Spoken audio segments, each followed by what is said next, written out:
రాష్ట్రంలో అంతర్గతంగా మూతపడిన బార్ల పునరుద్ధరణ కోసం జారీ చేసిన నోటిఫికేషన్కు ఆశావాహుల నుంచి అనూహ్య స్పందన లభించింది. జిహెచ్ఎంసీ పరిధిలో 24 జిల్లాల పరిధిలో 4 బార్ల కోసం ఎక్సైజ్ శాఖ ఇటీవలే దరఖాస్తులు ఆహ్వానించింది. శుక్రవారం గడువు ముగియగా మొత్తంగా 3668 దరఖాస్తులు వచ్చినట్లు ఎక్సైజ్ శాఖ తెలిపింది.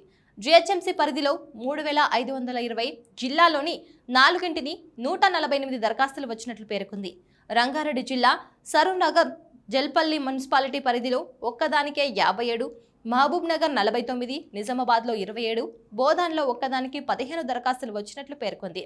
నాన్ రిఫండబుల్ తిరిగి చెల్లించని దరఖాస్తులు రుసుం కింద ఎక్సైజ్ శాఖకు 36.68 కోట్ల రూపాయలు సమకూరింది.